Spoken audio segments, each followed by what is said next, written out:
Rain slid down the tall glass windows of the Gilded Fork, one of Manhattan's most exclusive fine dining restaurants. Inside, the warm amber lights shimmered across crystal glasses and golden cutlery.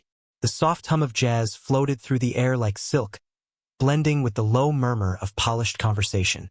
It was the kind of place where time seemed to slow, where power dressed in tailored suits and wealth wore cologne that cost more than a month's rent. At the far end of the dining floor, Alejandro stood by table 17, the corner booth.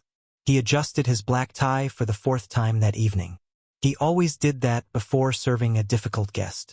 The manager's words echoed in his head. Remember, appearances are everything, Alejandro. Smile, even when they don't smile back. Alejandro smiled now, a soft, nervous smile, and smoothed the sleeves of his crisp white shirt. He had learned to carry himself with quiet grace, even when the city's sharp edges cut close. He had come to New York from Mexico City 3 years earlier with a dream too large for his small apartment in Queens. A dream of becoming a chef. But dreams were expensive, and rent was due every first of the month. So he waited tables, saving every tip like a tiny spark of hope in a jar. Tonight, hope was the last thing on his mind, because table 17 had been reserved by Richard Carlton. Carlton, a billionaire investor, heir to a real estate empire that stretched across Manhattan. Known for his cold charm and colder eyes, the kind of man who walked into a room and made everyone suddenly aware of what they were wearing, how they spoke, how small they seemed. The maitre d' leaned close to Alejandro as the host team prepared for Carlton's arrival. "Good luck," he whispered. "He's particular."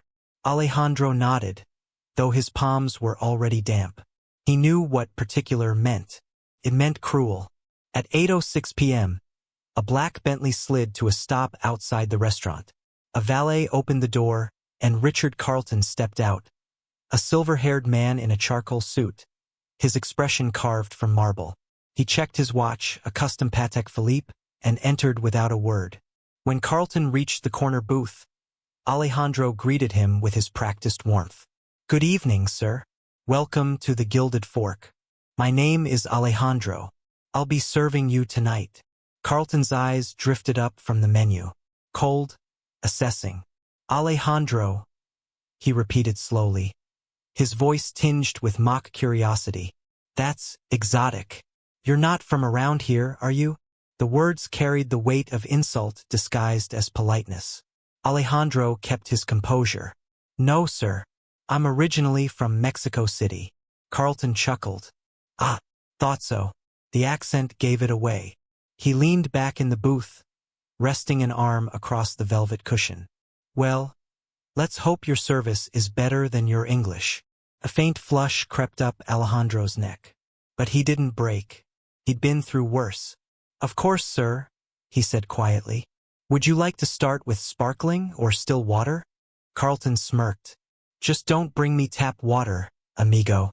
I can taste the difference." The word amigo hung in the air, sharp as glass. The table beside them went silent for a moment.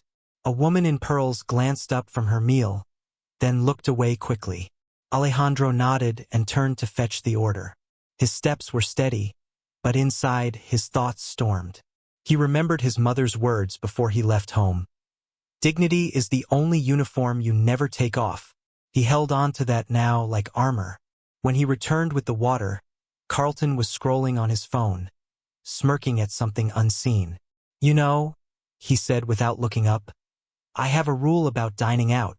The better the restaurant, the better the waiters, though sometimes the accent ruins it." Alejandro poured the water carefully, silently. Carlton looked up finally. "Tell me, Alejandro, do they pay you enough to live in this city? Or do you sleep in the kitchen?" Alejandro froze. The comment was delivered casually, like a joke, but it cut deep. "Just trying to make a living, sir," he said softly. Carlton laughed, loud enough for nearby tables to hear. "Of course you are. Everyone's trying. Not everyone's succeeding." For a moment, Alejandro's composure cracked. Just a flicker, then returned. "Would you like to hear tonight's specials?" Carlton waved dismissively. "No. I already know what I want." He tossed the menu aside. The truffle risotto extra parmesan. And make sure it's actually hot this time. Last time I came here, the waiter must have been asleep. Alejandro nodded and walked back to the kitchen. Behind him, the laughter lingered like smoke. In the kitchen, the noise of clanging pans and sizzling oil filled the air. Alejandro handed in the order, his heart heavy. His friend and fellow waiter, Marcus, noticed his expression. "Carlton again?" Alejandro nodded. He doesn't remember faces.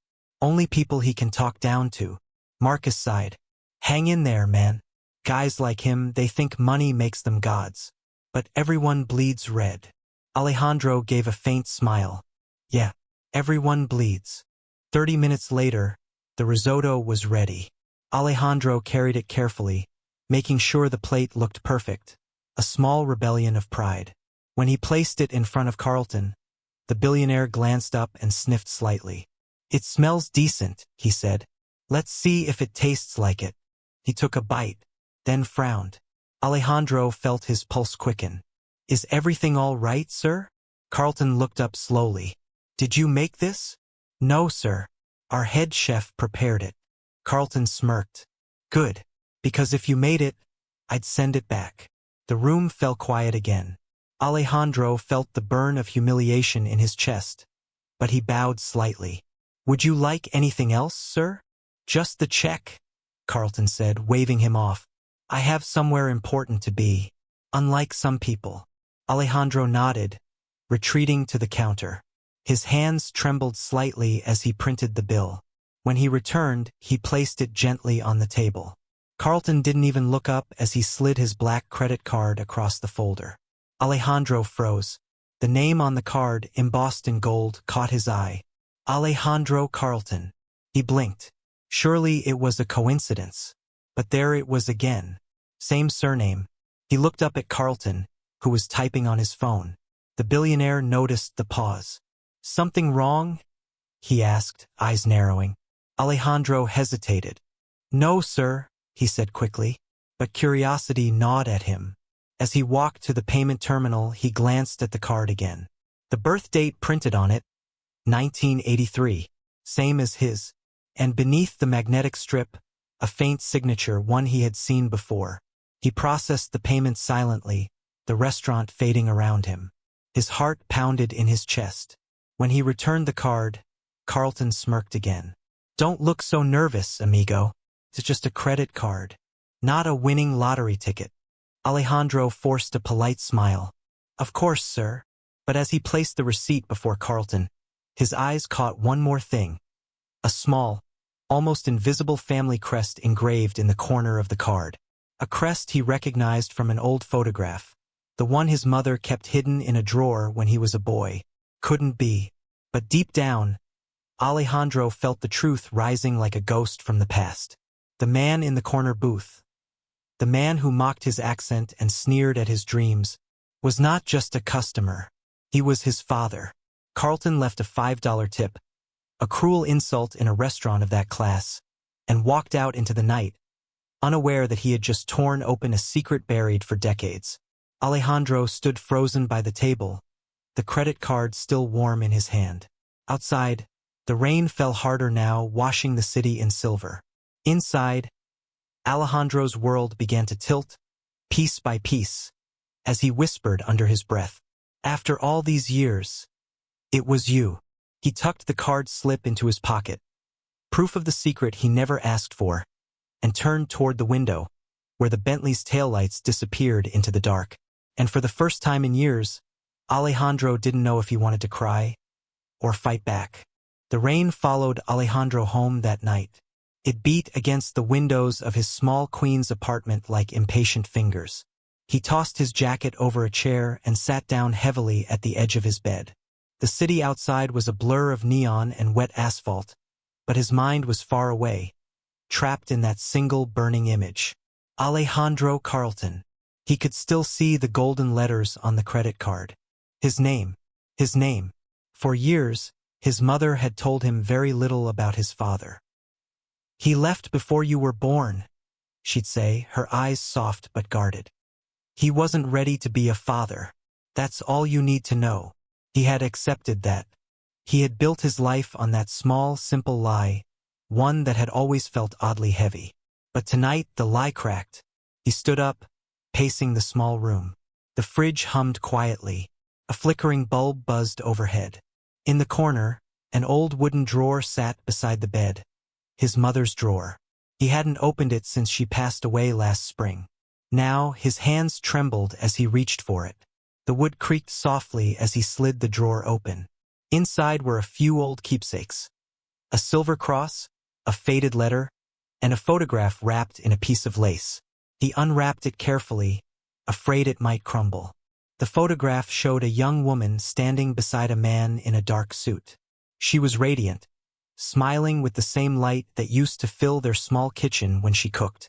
Her hand rested on the man's arm, and though the photo was worn at the edges, the man's face was unmistakable. Richard Carleton. Alejandro felt the air leave his lungs. His fingers shook as he traced the outline of the man's face.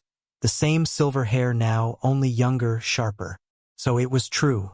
The man who humiliated him in front of strangers was the man who had once loved his mother. And maybe, just maybe, had loved him. A folded piece of paper slipped from behind the photo and fluttered to the floor. Alejandro bent down and picked it up. The handwriting was familiar, his mother's looping script. My dearest son, if you ever find this, it means the truth has found you first. I met your father when I worked as a server at a hotel in Mexico City. He was visiting on business. He was kind at first, charming, generous. He promised a life that felt like a dream. But dreams can turn cold. When he learned I was expecting you, he disappeared. He sent money for a while, then nothing. I chose to raise you without his shadow. I wanted you to grow up proud of who you are, not ashamed of what he refused to be. The letter trembled in Alejandro's hands. He could almost hear her voice, gentle, resigned, full of love and pain. If you ever meet him one day, do not let anger eat you, my son. Remember that forgiveness is not weakness. It is the power to walk away free. Alejandro sat there for a long time, staring at the photo and the letter side by side. The world around him blurred. He whispered softly, "You knew, Mama. You knew I'd find him." Morning came gray and silent. Alejandro didn't sleep. The photograph sat on the table beside him like a wound that wouldn't close. He thought of the way Carleton had looked at him, dismissive, unseeing. The man didn't even recognize his own blood. He had mocked his accent, his clothes, his very existence, without realizing he was mocking his own son. The bitterness was sharp, but beneath it was something else, something heavier. A question. Why? Why had his mother protected a man like that from the truth? He glanced again at the letter. Forgiveness is not weakness. He wanted to forgive, but the image of that smirk, that cold laughter, replayed in his mind like a broken record. He stood, took the photograph and slipped it into his jacket pocket. Then he looked in the mirror. The reflection staring back was tired but steady. "Tonight," he whispered, "we end this." That evening, the Gilded Fork was busier than usual. The air buzzed with the sound of laughter, glasses clinking, and the low hum of expensive confidence. Alejandro moved through the crowd like a ghost, polite smile fixed in place, but his thoughts miles away. At 8:15 p.m. he saw him again. Richard Carleton, same corner booth, same perfectly pressed suit. He was alone this time, reading something on his phone. When he looked up and saw Alejandro, his mouth curled slightly. "Well, look who it is," Carleton said. "Back for another round? Hope you've improved your service since last night." Alejandro smiled faintly. "Good evening, sir. Welcome back." Carleton chuckled. "I must admit the food wasn't bad. Figured I'd give this place, and you, a second chance." Alejandro nodded, calm. "Would you like your usual table?" "Yes," Carleton said, leaning back. "The corner one. It has the right perspective." Alejandro led him to table 17. As Carleton sat, Alejandro caught a faint reflection in the window, the billionaire's face beside his own. For a fleeting second, they looked almost identical. When Alejandro handed him the menu, Carlton glanced up. You look tired, amigo. Long night. Alejandro's tone was even. You could say that. Carlton smirked. Well, that's life. Some of us work, some of us win. Alejandro's eyes darkened for a moment, but he said nothing. He took the order, steak rare, bourbon neat, and disappeared into the kitchen. As the meat sizzled on the grill, Alejandro pulled the photo from his pocket and looked at it again. The resemblance was undeniable now. The jawline, the eyes. His mother's warmth was there, but the coldness, the arrogance that came from his father. Marcus, his friend, noticed. You okay, man? You've been off all day. Alejandro looked up. That man out there. He's my father. Marcus froze, spatula in midair. What? Are you serious? Alejandro nodded slowly. He doesn't know. Or maybe he does and just doesn't care. Marcus stared at him. What are you gonna do? Alejandro folded the photo gently. Tell him the truth. Marcus hesitated. You sure that's a good idea? Alejandro looked through the kitchen window, at the man sipping bourbon like royalty. He spent his life pretending people like me don't exist. Tonight, he's going to learn that one of us does. When Alejandro returned to the dining room, his steps were steady. The room seemed quieter now, as if it sensed what was about to happen. He placed the steak in front of Carlton, who didn't even glance up. Looks good, Carlton said. Let's see if it's cooked properly this time. Alejandro didn't move. Sir, may I ask you something personal? Carlton raised an eyebrow. You may ask. Doesn't mean I'll answer. Alejandro's tone didn't waver. Do you remember a woman named Isabella Reyes? The name made Carlton freeze mid-cut. His knife clinked against the plate. After a long pause, he looked up slowly. What did you say? Isabella Reyes, Alejandro repeated. From Mexico City. She worked at the Plaza Mirador Hotel 24 years ago. Carlton's expression shifted. Confusion first, then irritation. Why are you asking me that? Because she was my mother, Alejandro said quietly. For the first time that night, Carlton's confidence faltered. What are you talking about? Alejandro reached into his pocket and placed the faded photograph on the table. Carlton stared at it. His face drained of color. That's you, Alejandro said. And that's her. A long time ago. Carlton blinked, speechless. The silence between them was heavy, electric. The sounds of the restaurant faded into nothing. Alejandro's voice trembled slightly now, though his eyes stayed firm. You left her. Before I was born. You sent money for a while, then stopped. She never said your name. She didn't want me to hate you. Carlton swallowed hard. That's impossible. Alejandro leaned in slightly. You gave me your name. You just didn't know it. He pulled out a folded receipt, the one from last night, and laid it beside the photo. The signature on the credit card slip glinted under the light. Richard Carlton. Carlton's hand trembled slightly as he looked from the photograph to Alejandro's face. The resemblance was undeniable now, the same eyes, the same sharp jaw. Why are you doing this? He asked quietly. Alejandro's voice softened. Because I needed you to see what you threw away. Not for me, but for her. Carlton's gaze drifted back to the photograph. I didn't know, he whispered. I was young, stupid. I thought. You thought she wasn't worth staying for, Alejandro said, finishing the sentence. Silence again. The weight of the years hung between them like a verdict. Then Alejandro stepped back. Enjoy your meal, sir. And he walked away, leaving the photo and the bill on the table. Carlton sat there, motionless. The laughter around him from other tables felt distant now. He stared at the photo for a long time, and for the first time in decades, something cracked behind his perfect composure. In the kitchen, Alejandro stood by the sink, staring at his reflection in a pot's silver surface. Marcus came up beside him. You did it, didn't you? Alejandro nodded slowly. Yeah, I did. What did he say? Nothing that mattered, Alejandro replied. Marcus clapped his shoulder. You okay? Alejandro took a deep breath, eyes glistening but steady. For the first time in a long time, I think I am. The city was quieter than usual that night. Or maybe it was just Alejandro's mind. Still heavy and strangely hollow. After his shift ended, he walked through the rain-damp streets, hands deep in his coat pockets. Neon lights smeared across puddles like watercolor.